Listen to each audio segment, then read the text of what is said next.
এদিকে এশিয়া কাপে চ্যাম্পিয়ন হলেও শিরোপা নেয়নি ভারত। মাঠের বাইরের রাজনীতির জের ধরে জন্ম দিয়েছে বিরল এক ঘটনার। এশিয়ান ক্রিকেট কাউন্সিলের চেয়ারম্যান ও পাকিস্তান ক্রিকেট বোর্ডের সভাপতি মোহসিন নাকভির হাত থেকে শিরোপা না নেয়ার জন্যই এমন সিদ্ধান্ত দলটির। রাফি আমিনের আরও একটি রিপোর্ট। নবমবারের মতো এশিয়ার শ্রেষ্ঠত্ব অর্জন ভারতের। এবার শুরু হওয়ার কথা শিরোপা উদযাপন, অথচ ম্যাচ শেষ হওয়ার 1 ঘন্টা পরও শুরু হয়নি পুরস্কার বিতরণী অনুষ্ঠান।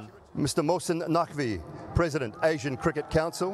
ততক্ষণে অবশ্য বুঝতে বাকি নেই এসিসির চেয়ারম্যান মহসিন নাকভির হাত থেকে ভারতের শিরোপা না নিতে চাওয়ায় এমন নাটকীয়তা।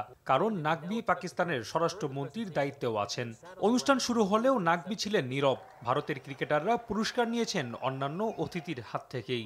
Congratulations, Abhishek, and we'll get you to come on over and have a quick chat.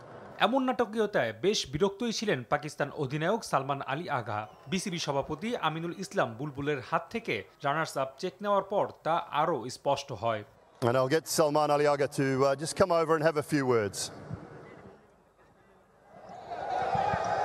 নাটকীয়তা চরমে পৌঁছায় নাকভি স্টেজ ছেড়ে চলে গেলে। এরপরেই ভারতীয় ক্রিকেটাররা সেলিব্রেশন শুরু করেন। তবে সূর্যকুমারের হাতে ছিল না কোনো শিরোপা, খালি হাতেই চলেছে উল্লাস।